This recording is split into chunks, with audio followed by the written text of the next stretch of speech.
Partition ওয়ালে কিভাবে colour দিবেন খুব সহজভাবে বোঝাবো। ম্যাটেরিয়ালে শর্টকাট এম লেখে এন্টার।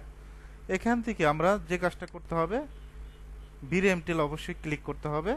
আমরা নতুন একটা বলটা নিচ্ছি, এখান থেকে স্ট্যান্ডার্ডে যাব, এখান থেকে ভিরে এমটিএল, তারপর আমরা ডিফিউজে যাব। ডিফিউজ থেকে আপনি কি কালার দিবেন, কোথায় যাবেন, ডিফিউজ ক্লিক করে এখান থেকে কালারটা আমার কোনো কারণে কালারটা এটা চয়েস হলো, জাস্ট সিলেক্ট করবেন, এ পাশেরটাও সিলেক্ট করবেন, এটাও সিলেক্ট করবেন, অ্যাসাইন করে দিবেন।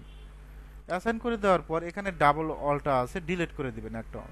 এখন আপনার বস বললো অথবা আপনার ক্লায়েন্ট বললো এটা কোনো কালার হলো, আপনি ডিফিউজে যাবেন, ক্লায়েন্টকে পাশে বসাবেন, বসানোর পর বলবেন যে আপনি কোন কালার পছন্দ হয়, জাস্ট ক্লিক করবেন, একটা করে ক্লিক করবেন, চেঞ্জ হবে, অটোমেটিকভাবে চেঞ্জ হবে।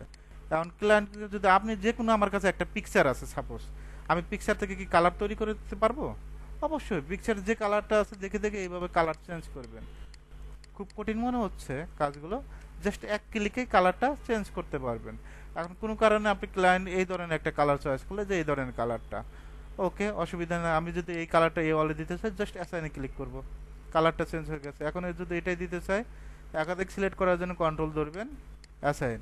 এখন কোনো কারণে যদি এটাও চয়েস না করে, যে আপনার 15-20 দিন পরে আমাকে ফোন দিল যে কালারটা একটু চেঞ্জ করে দেন, আমার তো এখান থেকে ডিফিউজে যাব, জাস্ট আপনার কোন কালারটা চয়েস হয়, জাস্ট এখান থেকে জাস্ট আমরা কালারটা সিলেক্ট করব, ওকে দেব, কালারটা অটোমেটিকভাবে কিন্তু চেঞ্জ হয়ে যাবে।